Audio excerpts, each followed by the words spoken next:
Good afternoon. Hello. I would love to welcome you to what promises to be an exceptional hour of our day. I don't know what else you did today, but I think we'll agree at the end of this that this was an exceptional part of the day. There, how's that for, the build up? I thought maybe it would be good if we opened with a prayer. Let's do that together. Father God, we are so thankful that you drew us to this place at this time, and we are so eager to learn through Bill about a topic that some of us think about often and others of us may not have thought about much at all. Well, we are thankful that we have a chance to learn together and grow in this area, and we just pray that what we take in today can be used in the settings where you've planted us. We thank you. Holy Spirit, come and fill us and this time with your presence. In Jesus' name, amen. Well, my name is Barbara Newman, and I am affiliated with the Calvin Institute of Christian Worship.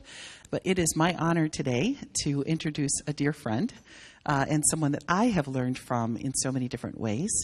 Reverend Bill Gaventa has been known for 40-plus years as thinking about the ideas of faith and disability and theology and how those all come together.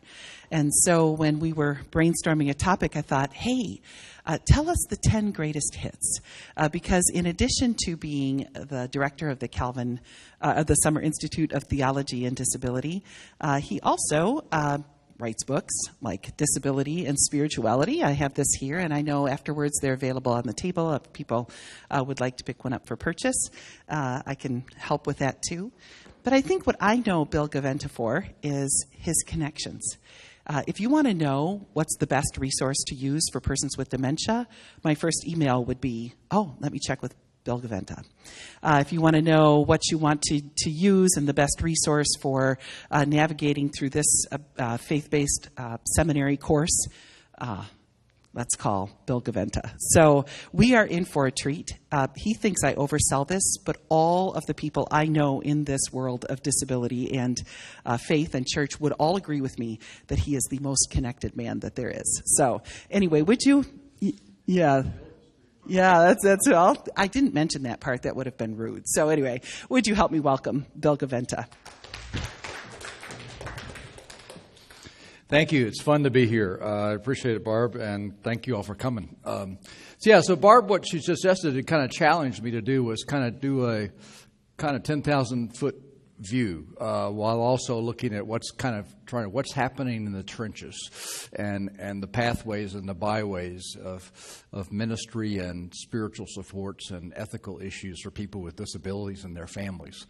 And part of my whole life has been spent around trying to bridge the worlds, the secular and advocacy worlds with faith worlds. And I think when we focus on inclusive religious education and what congregations can do in worship and other things, that's one piece of the puzzle. And that's one I've been working on all my life. And people like Barb and now the Calvin Institute for Christian Worship and just doing some great things there. But you'll hear in what I do that part of how I see faith and the power of faith communities with people with disabilities and their families kind of weaves in a much broader kind of way in the world of disability or disabilities. There's no such thing as one world of disability because if you get to know people with disabilities and the agencies and networks that support them, there's sometimes as much, we would say in Nigeria where I grew up, as much palaver between those groups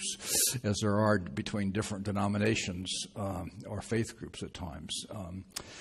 So let's start off with the pearls and promising developments that I think have been. I'm not going to go into depth here on a lot of these.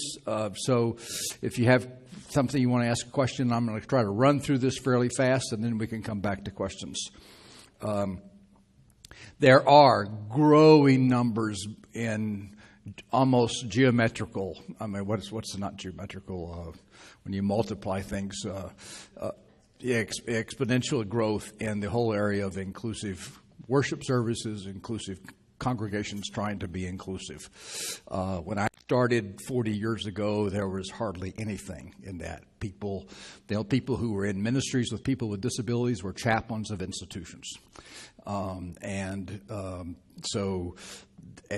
very few people trying to address what congregations could do.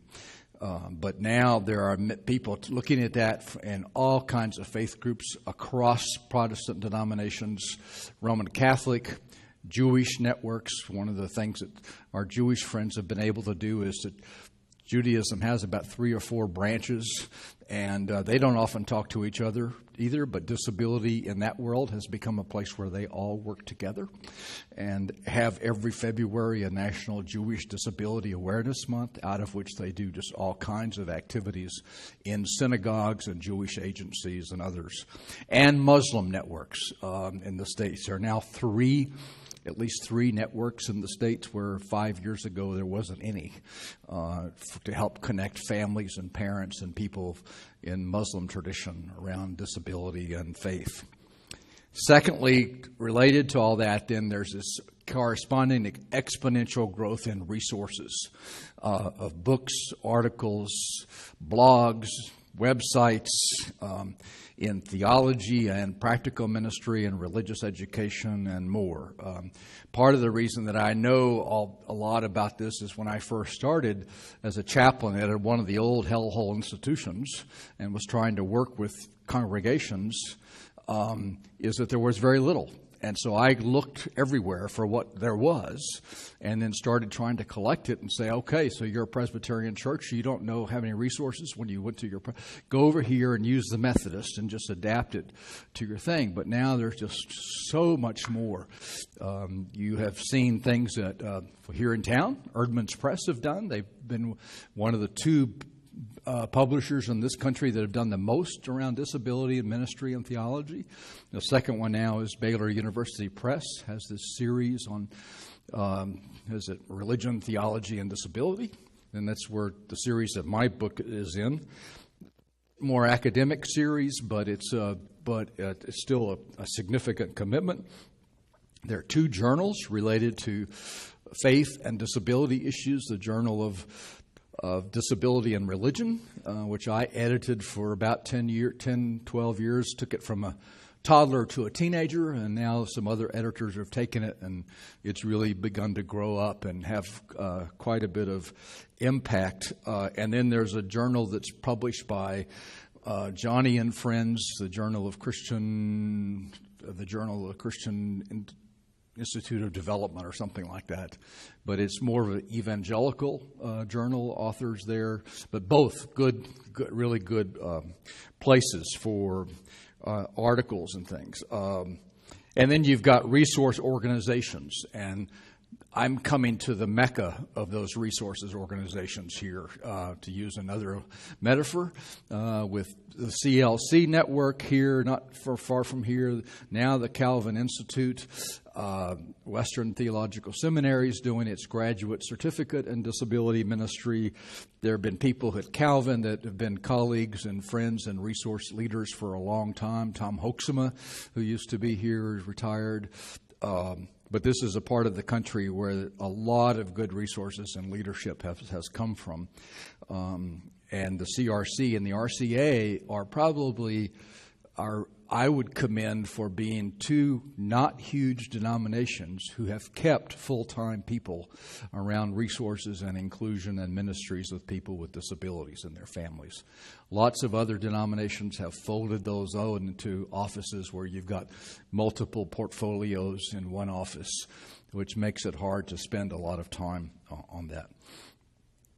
So if you're in this area, there's no need to feel alone.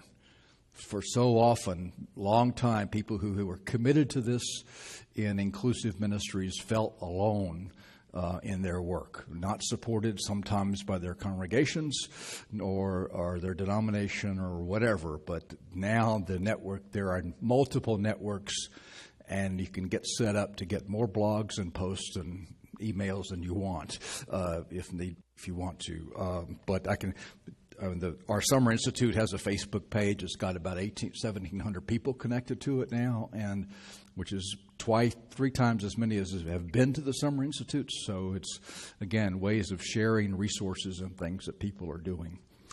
Fourth, one of the most important developments is congregations are beginning to hear the primary motto out of the advocacy movements in this country, which is nothing about me without me.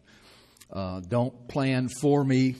Don't do things for me, to me, but listen, talk to me while you plan stuff. Let us be involved in the planning. And the next step from that is, beyond that, is let us be involved in the ministry. We are not just want to be receivers of ministry and supports, but we have gifts and would like to contribute. God is calling us to be disciples as well as for other disciples to help them as need be. So the question is, how do we? In special ed and in adult services, there's more and more focus not on deficits but on gifts, and how do you build from gifts? And I think if you think of it, every single person with a disability has got some gifts, just like some of us have got some gifts and some deficits and some weaknesses. The question then, if we can't find a way to use somebody's gift in a congregation, it says more about our lack of imagination than it does about their ability, because there are multiple ways to do that. Multiple ways. Fifth, I think congregations are realizing that you don't have to start a program or a full department. I mean, there's a lot of publicity for big churches, and they got multiple campuses and places that start ministries by starting a program or a program here or new program, and then you end up having lots of small and middle-sized churches, which are most of the churches in this country, who say we can't afford to start a program. So what do we do? And there are resources now, and people begin to say, thank God you are not starting with a program. Start child by child, family by family. Talk to them, see what they need, what we need to support them. As Barb, the motto at Zeeland Christian today is, we'll make it happen. We'll make it happen in some way or another, and just do, because there's not one size fits all kind of method for inclusion in this for people. There's different ways to do things. And it's one way of then tapping into the creative spirit that happen when you get a group of people in a congregation trying to figure something out. So kind of one by one. If you're a big church and want to start a program, fine. There are people who will tell you, help you with that. But if so, make sure you involve the people with disabilities and the family members in designing that program. 6, one of the big trends now is, I think, the possibilities of technology to help with inclusive worship and community inclusion are really significant. A lot of congregations are doing visual aids and screens and other things like that, but people communicate in lots of different ways. So to be part of the Protestant denomination like I've been most of my life, or people where it's been mostly the spoken and heard word, how do we think about the seen word, the moving word, the word we smell, the word we touch, multiple senses, and how do we think about how multiple kinds of ways that we use and appeal to people's senses and communicate through people's senses, and helping them understand and feel and experience what it means to be included. One of the first awful stories I heard is a young CPE student who got assigned in a center that worked with families, against my will, by the way, but that was where I was supposed to be, it turned out, and been there ever since, was hearing a family come through and say, we have a daughter who's in her late teens or around 20, and she grew up in the church, and things were fine until she got a little bit older, and they asked her to stay behind in the younger kids' classes. And then she finally, when she was in her teenage years, she had to go away to a residential center not too far away. And last time she came home, we took her to church and went out on Sunday morning, and the pastor wouldn't shake her hand. I mean, and in Southern Baptist tradition, that's the sacrament. It's you go and shake the pastor's hand as you're leaving church on Sunday, and for whatever reason. And what happened with that was that I just got horrified, and so I called this pastor up and said, "Can I come visit you?" And sort of rode my white horse into this town and went into his office and looked up on the wall, and he had just as much seminary and CP training as I had and all those kinds of things. And so sort of lost my self-righteousness and bumbled around and said, "Can you tell me about this family?" And he said, "Yeah." He said, "I've been to their house. I've seen their daughter, but they've never said to me, 'Pastor, we'd like to talk with you about our daughter.'" But he had never asked either, opened to say, how can we support you as a family? And at that point, it was my first real lesson in what the grace of God is somebody willing to get out of their roles and cross that barrier of communication between those people and just begin to talk to people and just say, "We don't know all the answers. Tell us your story. Let's figure some of this stuff out together." But technology, we were talking with Travis earlier, the people, elderly who are in nursing homes now, and the importance of staying connected to your home congregation. People who are shut-ins, there's no excuse now for not being able to let somebody watch the service on Facebook Live, and just the ways that we can connect people and communicate in all kinds of ways in religious education as well. Inclusive religious education has come leaps and bounds thanks to some people like Barb in this room. But the exciting edge of that for me is it's a place in which other youth, particularly middle school and high school kids, can begin to think theologically about who they are and what they're doing and what the church is called to be. Because when you have middle school, lots of congregations say it's pretty easy to include kids till you get to middle school. And then you get to middle school and high school happens, and that begins the who's in, who's out, who's cool, who's not, all of those kinds of things. And if a congregation is committed to saying, let's keep this together, and it becomes a lab, as it were, or an experiential lab for helping teach why this is important, which is theological and biblical, to other kids as well, and what that means. And I've heard of churches for whom the other kids, that has been a key place in forming their initial sense of what God was calling them to do, and what a sense of vocation in terms of maybe working with people with disabilities or ministry or other places as well. I think that's just one of the real important kinds of things, and what is such a counterculture to the most of the world of teenagehood in terms of being willing to accept and be friends with people who are different. Eighth, research. There's a lot besides the theological, biblical, and other kinds of seminary types of research. Social scientists, special educators are doing research around spirituality and people with disabilities and their families. Eric Carter, whose name you may know, is the one leading the way on that.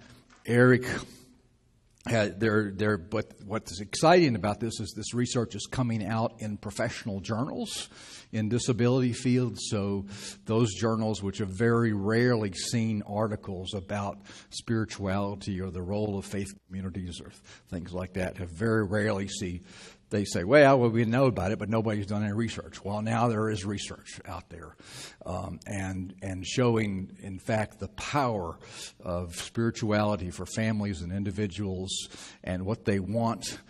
And in fact, one of the projects Eric did was they found an incredible number of families out of the ones they interviewed who said spirituality is important to us. And they often did things like pray at home or read scripture together. But only about a fourth of them said that spirituality in that important area of their lives was either honored by their faith communities, a la nobody in terms of having their kids included in that, or by the other agencies who serve them. Because the people who are asking, how can we support you as a family? And the irony here is that the whole system in the secular side is how do we help families be supported in their communities, but their planning and talking stops before they start talking about faith communities and churches. And I think that's the kind of area where one of the growing areas is helping other people to recognize and know then how to work with faith communities. That's part of what I try to take on in the book with that. Ninth, why we're here this afternoon, Calvin has done some of this, is the developments in seminaries and being willing to do classes, do special things, do the growth area, I think, here is how do we weave disability into the curriculum, not as necessarily separate classes. Because what we've tried to do with the Summer Institute is to say we need the voice of biblical scholars, church historians, theologians, religious educators, people who teach evangelism, homileticians, and others to think about and write about and talk about how disability and addressing issues in disability might help and relate to some of the best work that people in those areas are doing. And that's beginning to happen. You're beginning to see getting people across kind of all those disciplines beginning to look at that. So disability doesn't just get stuck into the religious education classes, but it's just like other people who are marginalized and issues related to them get referenced in lots of other theological disciplines. So that's beginning to happen in that way. And then 10th, and I'm going to do 11th here too. 10th is the great stuff that's finally beginning to happen in Christian schools, thanks to places like Zealand and CLC. I can't tell you how many stories I've heard over the years of families who said, I wish I could have sent my son or daughter to a parochial school, but they told me, we don't do that here. You've got to go to the public schools. My most poignant story about that was I didn't meet a parent, but a Roman Catholic mom was talking to a group of clergy in training, seminary students, and said, if your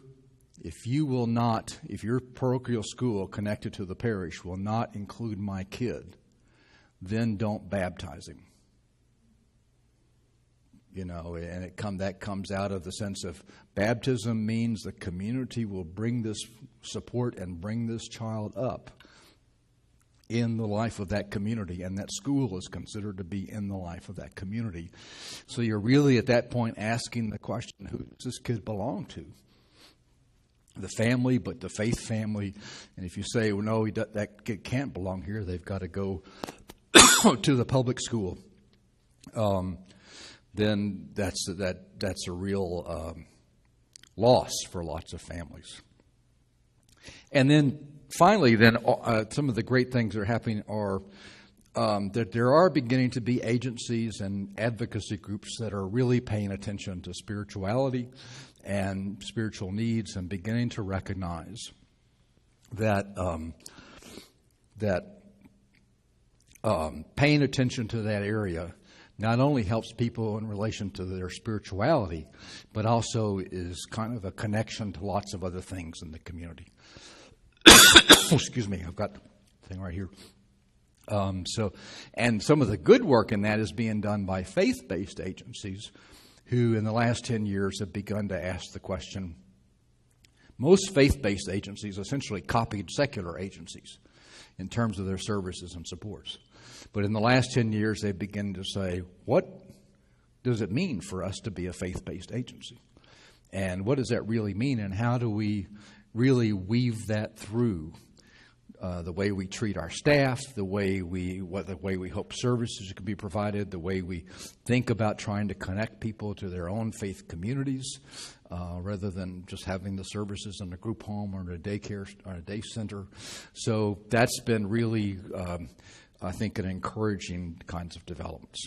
Now, potholes, things that people still kind of fall into, and some problems. Families, when they work on inclusive education in schools, end up often having no course but to become pretty strong advocates.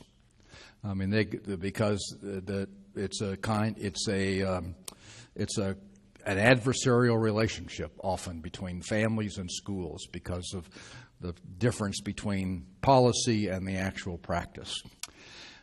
There are a couple of difficulties with that. One is that then families come to congregations sometimes thinking that they can behave the same way they did versus schools. So if they would come into a congregation and something's not immediately available or something, they will maybe try. I've heard stories about this, of the families kind of putting on the same kind of action armor and going to battle with the church, but that's not going to work in a church setting. It's not about building relationships. There's no entitlement there. Entitlement comes from rights, and this is where one of the limits of the whole rights-based community inclusion happens, because rights will create a space for you, but they won't create relationships. Rights will create space, but they won't create relationships. You have a right to be somewhere in the public sphere, to vote, to be able to get in, to be transported on the bus and those things, but they don't necessarily create relationships where people are getting to know one another. And part of this is coming home to roost because faith communities begged out of the ADA in 1990, and there's, I think, still some residual resentment by many of the disability advocates against faith communities because that happened. Second, we know the dangers of labeling individuals so that the label becomes the single most important thing about them. They're known by their label. I don't know if that becomes the story. I don't know if you've seen a TED Talk by a Nigerian novelist that's been pretty famous in the last few years called The Danger of a Single Story. It's just an amazing talk. It has nothing to do with disability, but it's about the danger of seeing any person with any kind of difference as a single story, that we are all multiple stories, and how do we pay attention to those multiple stories that are within different people. So if that's a danger in labeling people, then we've got to be careful about labeling programs or ministries, because the same kind of thing can happen. That if you have a special needs ministry, that doesn't mean that the people in that special needs ministry don't need worship or service or music or other kinds of parts of the faith community, and we've got to be very careful about that being that part. Oh, we do that over there, and you may have to do that over there at times. But the challenge then becomes, how do you get people and the rest of the congregation to know the people who are there as people, and begin to have places where people use their gifts and where people do things together in those kinds of ways. To a story here from that, Nella Ugflik, who some of you may remember, who was a wonderful executive director of Friendship Ministries, told the story when she talked about going to a church who was so proud about, oh yeah, we've got people who come every Sunday. There were 10 people that came from a couple of group homes. And they sit right over there. And she said, well, do you know their names? Nobody knew their names. And so this is the question of how do we get things personalized and using people's gifts in different areas. Let me go back to that school thing for a minute. My favorite story has to do with what the churches can do in relation to school inclusion. I was speaking to a group of families one time, and I told families to say, tell me your church stories. And if you ever want some stories to preach from, all you got to do is get a group of families together and say, tell me your church stories. Because half of them will be pretty significant and half of them will be pretty horrible. Maybe with some in there in the middle where nothing's happened. But this one mom got up and said, a daughter with Down syndrome, she says, I took our minister with us to our IEP. It was wonderful. We got everything we wanted. They thought he... And it always gets a laugh, but think about the power of the church knowing enough about a family and a kid to know that IEP that comes up once a year is an anxiety-producing behavior not quite a hearing before the Senate Judiciary Committee, but it's an anxiety-producing behavior. And if the pastor or somebody on the staff said, let us come with you so we can hear what's going on and we can help out if needed, but we can learn about what they're trying to do so we may be able to do it back at the church and vice versa. And the story that follows up on that was another church that said, yeah, they were doing that too, and the issue at the school was this kid with autism, this young boy with autism, wasn't talking at school. And the people who came with him from the church were able to say, well, that's really interesting because he just sang in our Christmas pageant, which said, so why is it that he feels like he has a voice in our congregation but doesn't feel like he has a voice at school? What's going on here in relationship to that? The other thing is that as congregations begin to open up to and be inclusive, and families come who have had wounding or abusive experiences in the past in congregations, then the churches who are doing that, like Beth, you're talking about what you all are doing, you need to be prepared for the fact that there may be some stories, some real anger that needs to be heard.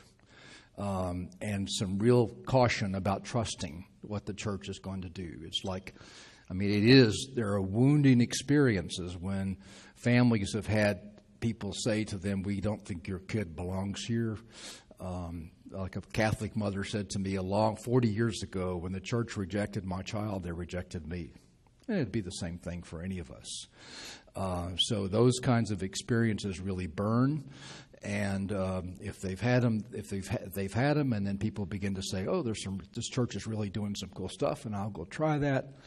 Well, then we've got to be prepared not to be defensive about that, but just to hear that story. Just like any kind of abuse story, you've got to be able to hear that and accept that, and not be afraid of it. And then fourth, one of the reasons there about being careful about this is that the opposite side of technology is that technology spreads bad experiences very fast. So I can't tell you the number of times when I've seen families who had bad experiences use their online networks to broadcast that wide and far. So it becomes a kind of cautionary tale for congregations about being careful about actually living out the welcome, at least. Doesn't mean you have to have everything in place. It means people have got to be welcomed, and we want you here, let's figure this out.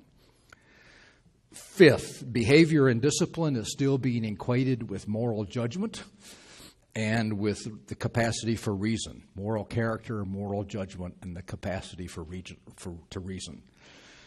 When people say, to somebody who's acting out or doing bad behavior, they just need to get it together, or just shape up, or somehow they're being bad. Congregations have got a long ways to go around learning kind of new strategies for discipline. And the question that I have about this is when we talk about that and disparage that people and disparage their faith because of that, or they don't understand, or whose faith are we talking about? Is it theirs or our lack of faith to be able to say, let's work on this and receive this and figure something out with this particular kid? Who needs to learn? Is it the kid, or do we need to learn, or the family? And I want to closely related to that would be the next point is the question when we still the equation of faith with reason and the question of understanding. And people will say sometimes that people with kids or young adults or adults with intellectual and developmental disabilities don't act typically in a congregation, and people will say, they just don't understand. They just don't understand. Well, the biggest problem may be is they've never had a chance to practice. They never learned what was the culturally appropriate behavior in that congregation. And to use a word out of the autism world, every congregation has got a hidden curriculum. It's a hidden expectations about what you can do, when and where and what. And none of us know what that is until we step over the line, right? It's only when somebody does, it's not written out, it hadn't been talked about, it's hidden. But boy, golly, if you do something that cuts over that, then people are going to respond. So it needs then the discussion of what is that hidden curriculum? Secondly, how can we give people a chance to learn what that is? And third, where do we give people a chance to practice? So practice a religious education program, say, for adults with intellectual disabilities who haven't had a chance to come to church, might be not to come to church on Sunday morning, but to come during the week, go through a service with somebody who is there. So this is where you stand. This is where you sit. We know the bathroom's over here. Give people the chance to learn some of those things. And how many of you remember going to a faith tradition much different from the one that you grew up in? The first time this Southern Baptist missionary kid went to a Catholic Mass, I was very liturgically challenged and disabled, So and then people, if they're new, they get anxious, and that increases that kind of stuff. So how do we get people chances to practice and learn over time? The hidden curriculum. And to even go a little bit further, sometimes the behaviors that are different can be as much about revelation as they can be about interruption. If people think that something happened and it interrupting the service, depends on how you interpret that, because it may be a revelatory moment.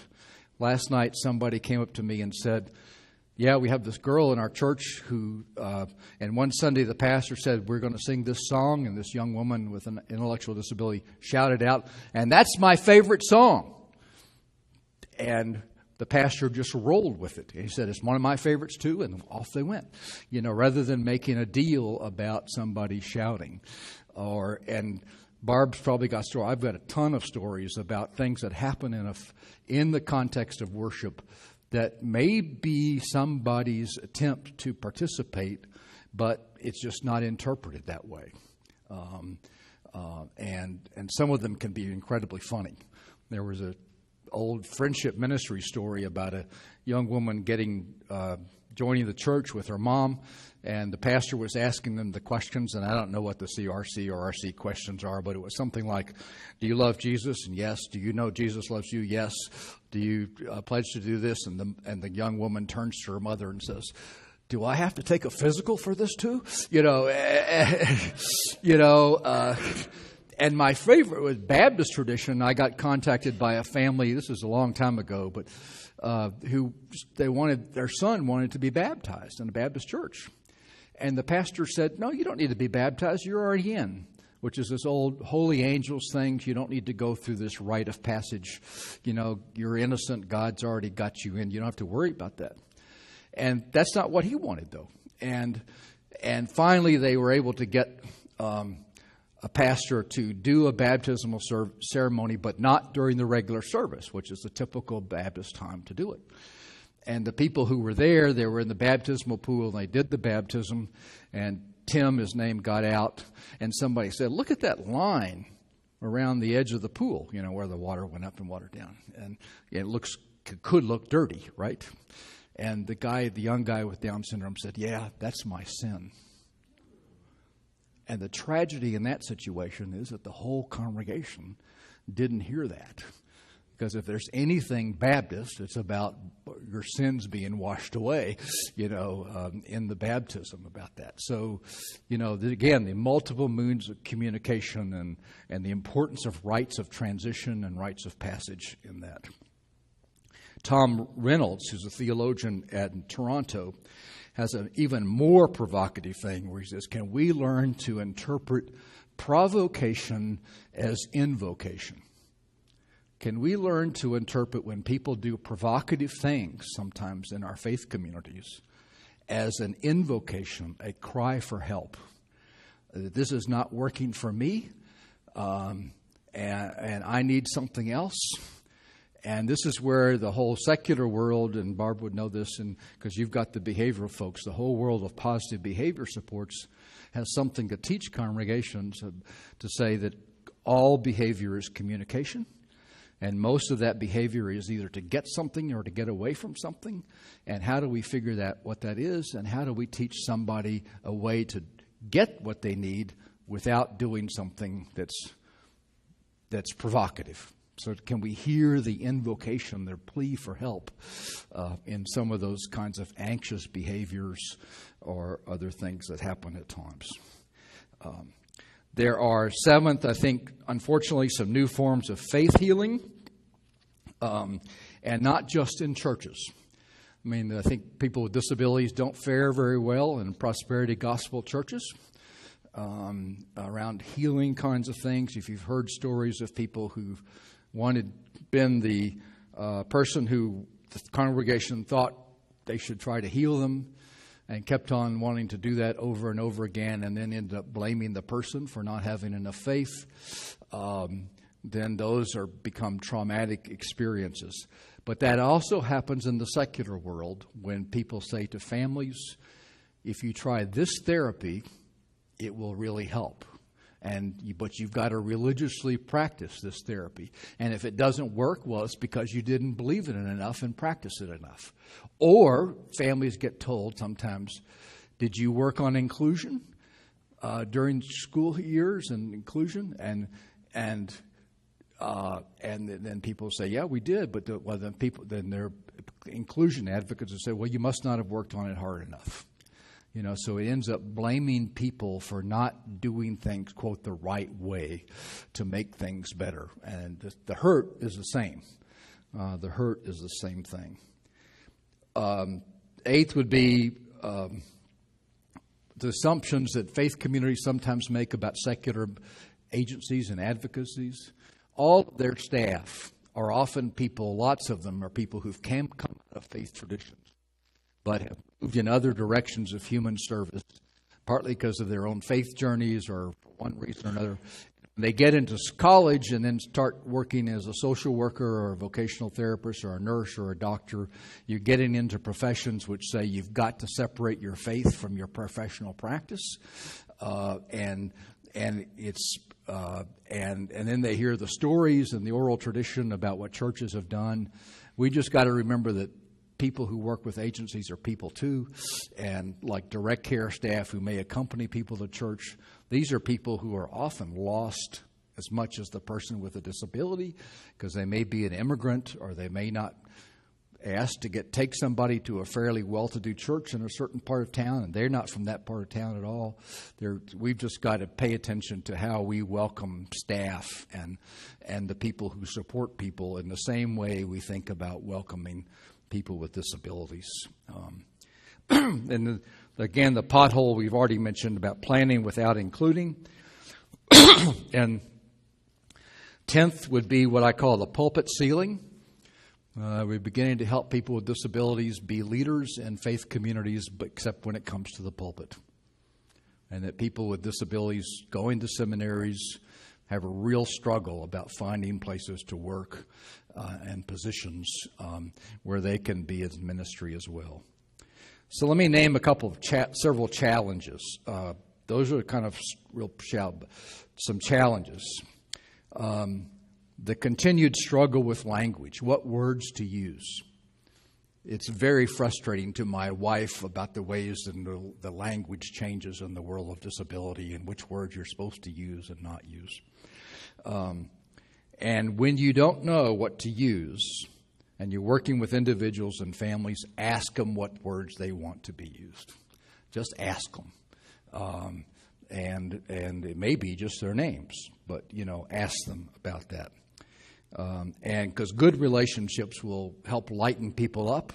And sometimes in all of this confusion about words, there's in fact some very funny things that happen if we can learn to laugh at each other about some of that.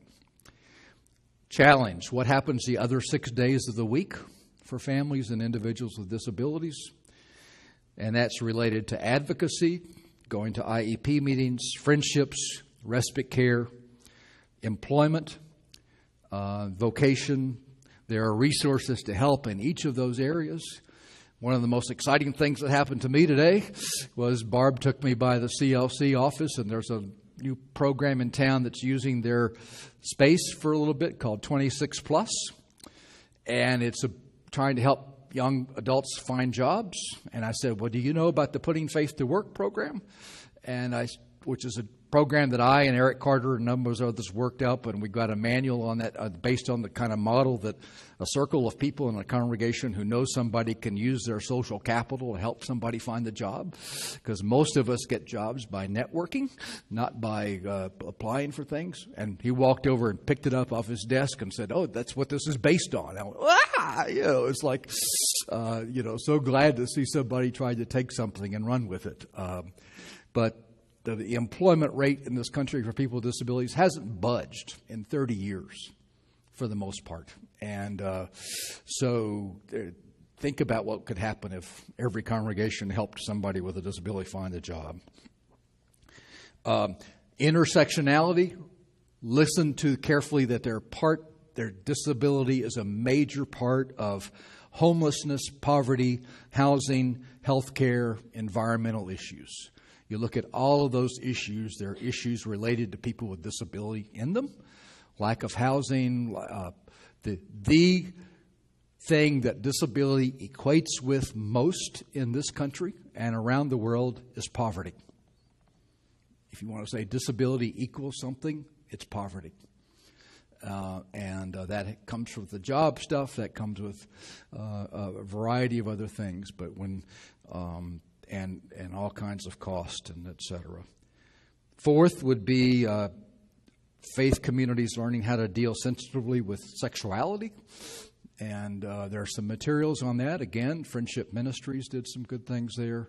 Barb has done some work on that, but it's recognizing that as people grow up and become teenagers and adults, they want to be a friend or hold a girl's hand. We just got to do more than say, oh, that's nice. Isn't that cute? That people have real needs for friendships and relationships. And there are congregations who are supporting and helping people to be married in a variety of ways. Fifth, long-term care. Who's going to watch in the long term? Who's going to take care? Is there a role for church there? Sixth, the temptation to reinstitutionalize these days.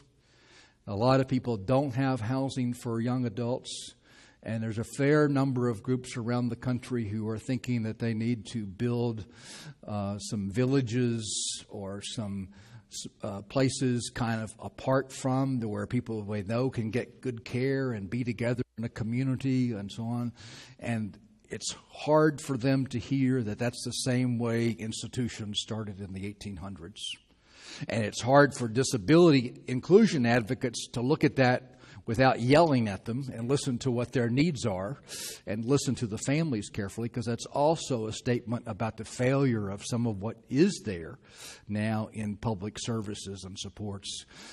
So I've been trying to walk this line between those groups and say we've got to talk to each other and you've got to listen carefully because what's it saying. And usually those groups doing that are families with significant means to do that, and so it still begs the question about lots of other people in that. Seventh, clergy education. Even if people are introduced to this in seminary, most clergy are not. So the question is when and where can we help clergy learn about this as more people start coming to congregations. And the best key here is to go where clergy are already meeting about something else and not try to run the Inclusive Ministries Conference.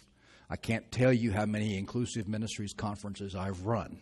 And it's usually not clergy who come. But when Calvin Institute for Christian Worship starts including this in a conference that brings people together to talk about preaching and then becomes universal design for worship, that's where it needs to be heard. Doesn't have to take over the program. It just needs to be part of. Just like people are part of people with disabilities are part of the wider human family. Ethical issues in our culture these days. There's a new eugenics coming up that's based around productivity and cost and control. Essentially saying things like, and it's been said by people, If you're a couple who know that your child is going to have a disability and you decide to have that child, then you should be responsible for paying for the services that that child might need. In other words, the society should not have to bear that if you made that decision. That's not policy anywhere, but that's an underlying kind of thing, and it partly is because we live in a society where people's value is based upon productive capacity, and we've just got to be really, really careful, I think, with that. Ninth, and the irony here is we worry about more kids with disabilities not coming into the world because of abortion, but in fact there are increasing numbers of kids with disabilities and adults because many of the kids, there are a lot more kids today surviving problematic births and staying alive, but who end up having long-term problems. I mean, out of the neonatal nurseries and other places, kids who would have died just for sure 20 years ago are being kept alive, but those have profound implications. And there are more people getting acquired disabilities, that including things like dementia. So the figure I heard recently is that every one of us is going to spend at least 6 years of our life with a disability of some kind or another. And mostly that's an elderly question, but the question, there are more people, not less. And then the question is, who are the caregivers going to be if those numbers increase?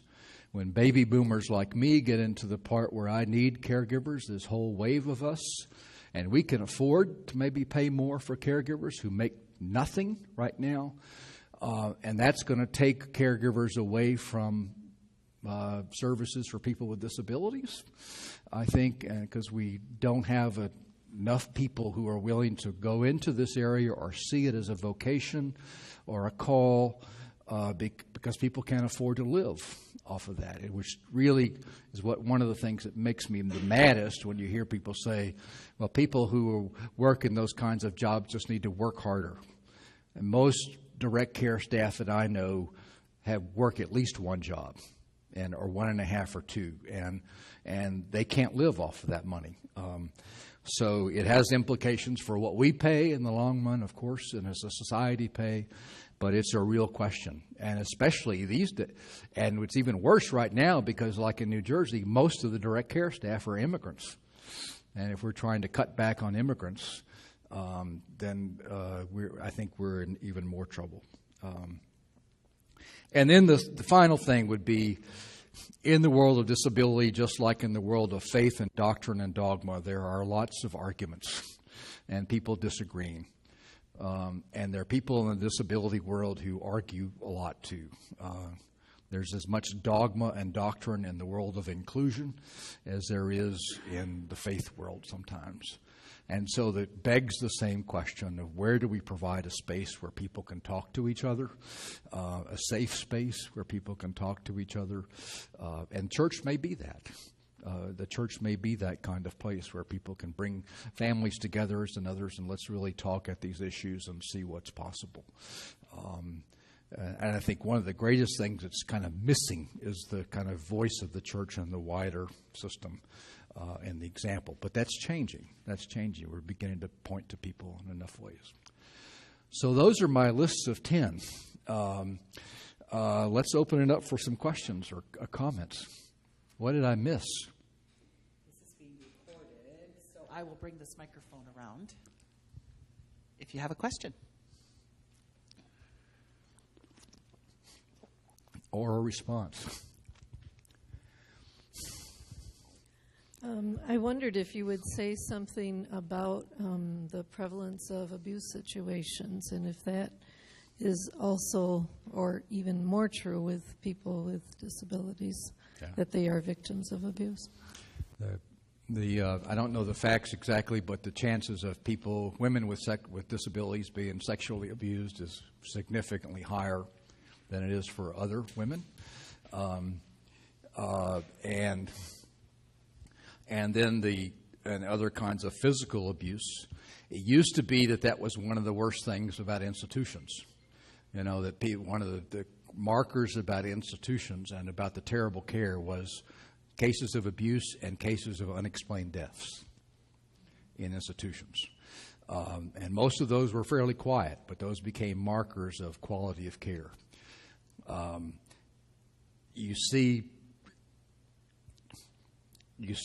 There are still abusive situations that happen. We see them in the news all the time. This foster parent was found with his kids in a cage in the basement, or things like that. And some of that has to do with lack of oversight. A lot of it has to do with lack of good supervision and lack of enough staff. And people, but there are people who try to use the system for their own gain, and the folks with disabilities end up being the ones who suffer for that. People with disabilities of all kinds are much more likely to be abused than they are to be the abusers. And I don't have the specific facts, but there are a lot of people out there who work on that.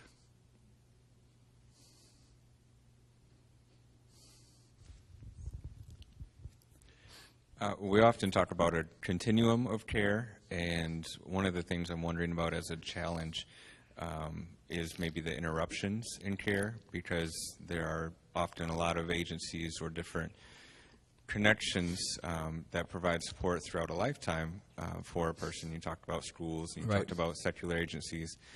How do we get better at understanding what's available in a community? Because sometimes it can be, someone receives support in a particular area, school, for example, and then their time there and their funding there is up, and then there becomes the now what, and then there's maybe another couple of years, so it leads to a number of interruptions throughout a lifetime.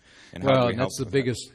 The biggest cliff is that age 26 in Michigan, or 21 in other states. It's like families are entitled to that point, and boom,